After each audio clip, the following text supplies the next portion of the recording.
Hi everyone, आज की class में हम पोइट्री को करेंगे जिसका नाम है द ब्राइड ऑफ फायर, जिसको लिखा है श्री अरविंदो घोष ने। तो इस पोइट्री को आज हम कवर करने वाले हैं। पहले हम पोइट के बारे में देख लेते हैं। श्री अरविंदो की अगर हम बात करें, ही वॉज बॉर्न इन 1872, इनकी डेथ होती है 1950 में। हम इनको मेनली याद रखते हैं इनकी कुछ इंपॉर्टेंस की वजह, जैसे कि इंडियन योगी थे, महर्षि थे, प्लस इन्होंने नेशनलिस्ट जो मूवमेंट था उसमें भी इन्होंने पार्टिसिपेट थोड़ा सा किया। प्लस इनके साथ जो मेन जो हमारा कंसर्न है वो ये रहेगा कि इन्होंने जितनी भी चीज़ें लिखी हैं वो बहुत ज़्यादा स्पिरिचुअलिटी को फॉलो करती हैं। इनके जितने भी आइडियाज़ हैं, वर्क्स, वो बहुत ज़्यादा फिलोसॉफिकल हैं।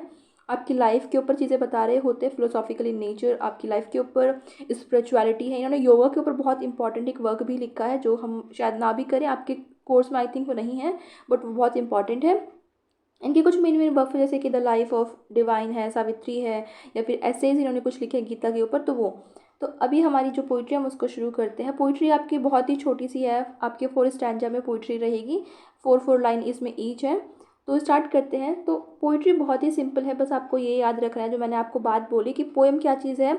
एक तरीके से ट्रांसफॉर्मेटिव है, पैशनेट है, और क्या दिखाएगी, यूनियन को दिखा रही है, राइट, मतलब जो स्पीकर बोल रहा है और उसका उसका और डिवाइन का। जब भी हम बात करते हैं स्पिरिचुअलिटी की, आपको ये पता है कि हम बात कर रहे हैं कि ह्यूमन का जो है वो कनेक्शन, या फिर ह्यूमन जो है वो गॉड में मिल जाएगा। तो वो जो एक डिवाइन पावर दिखाई जाती है कि एक स्पिरिचुअल रिल्म है जहाँ पे ह्यूमन अपने आप को जोड़ने की बात करता है। तो सेम चीज़ यहाँ पे। अब देखो, ब्राइड ऑफ फायर, यहाँ पे ब्राइड ऑफ फायर का आपको पहले टाइटल समझना पड़ेगा कि जैसे कोई भी ब्राइड होती है वो उस इंसान के साथ हमेशा रहती है ना, वो कभी अलग नहीं होते, सेपरेट नहीं होते, सेपरेशन नहीं आता है। तो वैसे ही बोल रहे कि ब्राइड ऑफ फायर, कि अगर एक आग जलेगी तो उसके साथ क्या चीज़ है जो हमेशा रहेगी, वो रहेगी आपकी लाइट। कभी भी आग जलती है तो लाइट उसके पास रहेगी ही रहेगी।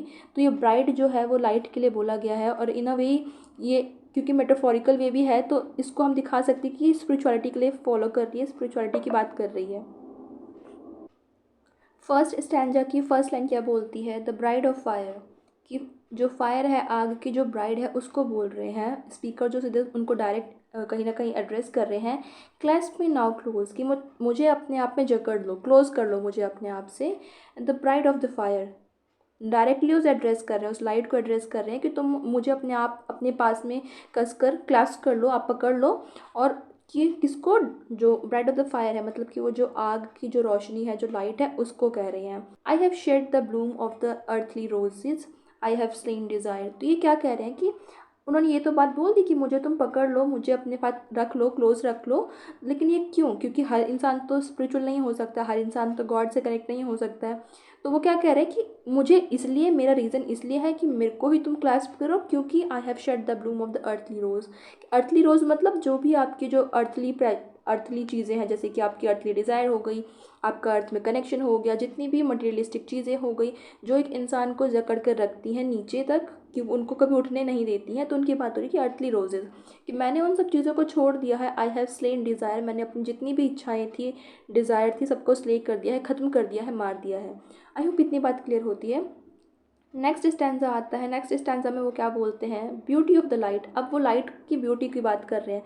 Beauty of the light surrounded in my life, कि वो जो ब्यूटी ऑफ द लाइट है उसने मेरी लाइफ को सराउंड कर रखा है। ब्यूटी ऑफ द लाइट, उसको रिपीट कर रहे हैं कि हाँ, वो जो ब्यूटी है, वो जो खूबसूरती है उस लाइट में, उसने मुझे सराउंड कर रखा है। I have sacrificed longing and parted from grief, कि मैंने जो है लॉन्गिंग को ख़त्म कर दिया है, मेरे अंदर जितनी भी इच्छाएं हुआ करती थी, मैंने उन सभी चीज़ों को सेक्रीफाइस कर दिया है, मैंने पार्ट कर लिया है, मैंने अपने आप को अलग कर लिया है फ्रॉम द ग्रीफ।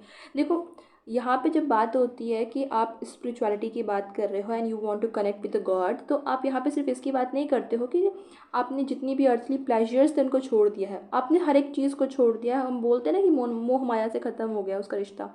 तो वो वाली बात है कि आप पॉजिटिव जितनी चीज़ें हैं वो भी छोड़ रहे हो, प्लस आप ग्रीफ वगैरह भी छोड़ रहे हो, आप दुख वुख भी छोड़ रहे हो, कि नहीं, कोई भी चीज़ नहीं होती है, सिर्फ एक कनेक्शन है जो कि हमारा गॉड के साथ होता है। तो वो कह रहे हैं कि आई हैव सेक्रीफाइस लॉन्गिंग, कि जो इच्छाएं थी वो भी छोड़ दी है, plus parted from the grief, की जो जितने भी दुख दर्द थे वो भी ख़त्म कर दिए हैं। I can bear that delight, और अब मैं बिल्कुल ही फ्री हूँ, इस अर्थली चीज़ों से मेरा कोई लेना देना नहीं है। And now I can bear that delight, कि तुम्हारी जितनी भी डिलाइट है, खुशियाँ हैं, वो मैं अब उन्हें बियर कर सकता हूँ। नेक्स्ट स्टैंजा आता है। इसमें नेक्स्ट स्टैंजा आता है जिसमें बात कर रहे हैं the image of ecstasy, thrill and endless. Ecstasy का मतलब होता है जब आप बहुत ज़्यादा खुश होते हैं, इन अ वेरी जॉकेंट वे आप होते हो। थ्रिल आपको पता ही है, एंडलेस का मतलब ये होता है हैप्पीनेस।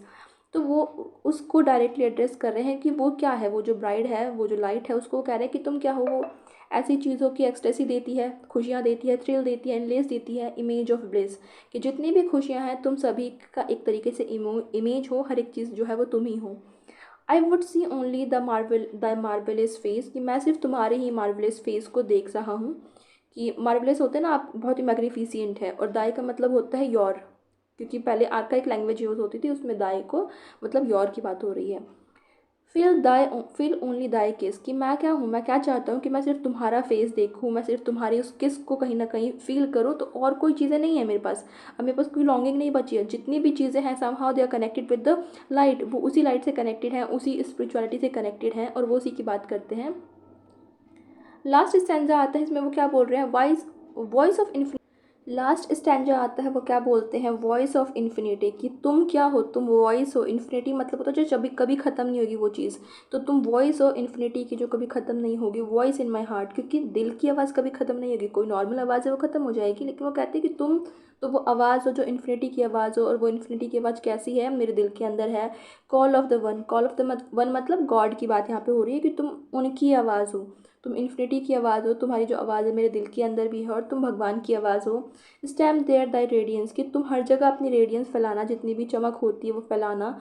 नेवर टू पार्ट, लेकिन कभी भी ख़त्म मत करना, मतलब हर एक चीज़ हम बोलते हैं ना कि अपनी जितनी भी आपकी अच्छाई है उसे फैला दो, स्प्रेड कर दो, लेकिन अपने अंदर से वो चीज़ मत जाने देना, कि आप करप्टेड मत हो जाना कभी। तो वो वही बोलते हैं कि अपनी रेडियंस को जो है फैला दो, हर एक जो चीज़ है तुम्हारे अंदर उसको फैला दो, बट नेवर टू पार्ट, लेकिन तुम कभी उस चीज़ से ख़त्म मत होना। ओ लिविंग सन, उसको डायरेक्टली एड्रेस करते हैं कि तुम जो जीते जागते सूरज की तरह हो उसको। तो मेन आइडिया ये नहीं है कि वो नॉर्मल लैंग्वेज में क्या बोल रहे हैं, क्योंकि मैक्सिमम आप देखोगे पोइट्री के डबल मीनिंग्स होते हैं, जहाँ पे आपको इंटेंडेड मीनिंग का पता होना चाहिए। तो यहाँ पे वो क्या कह रहे हैं, वो कह रहे हैं कि उन्होंने रिनाउंस कर दिया अर्थली डिज़ायर को, सेक्रीफाइस कर दी है लॉन्गिंग्स को, ग्रीफ को, और वो क्या उन्होंने क्या एम्ब्रेस कर लिया, उन्होंने किस चीज़ को गले लगा लिया है, the ecstasy the bliss of the union, God के साथ जो उनका यूनियन है। और जो पोइट्री है वो कहीं ना कहीं इमेजरी यूज़ कर रही है फायर की और लाइट की, क्योंकि देखो फायर जो है हमारे इंडियन, क्योंकि ये हमारे इंडियन राइटर हैं, इंडियन पोइट हैं, तो हमारी इंडिया में फायर किस चीज़ को सिम्बलाइज़ करती है, वो सिम्बलाइज़ करती है आपकी प्योरिटी को, है ना।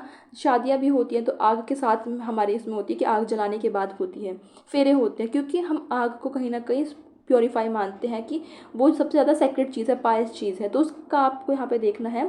प्लस आपको कहीं ना कहीं इनके वर्क्स में हमेशा वो थीम देखने को मिलेगा।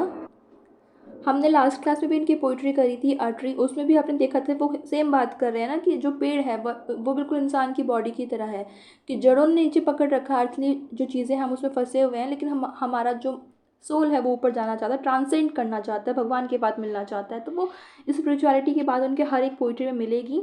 और उस टाइम का एक ट्रेंड भी था, जितने भी वर्क्स लिखे जा रहे थे जिस टाइम पे इन्होंने लिखा है, वो स्पिरिचुअल हुआ करते थे, फिलोसॉफिकल होती थी, और मैक्सिमम जो भी थे वो कहीं ना कहीं हिंदू जो मिस्टिसिज्म है हमारी, उसको कहीं ना कहीं एक्सप्लोर कर रहे थे, इन्फ्लुएंस कर रहे थे।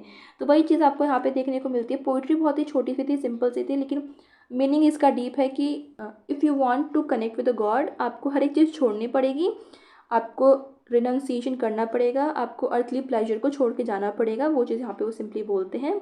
छोटी सी पोइट्री थी, and I will see you in the next video. Bye.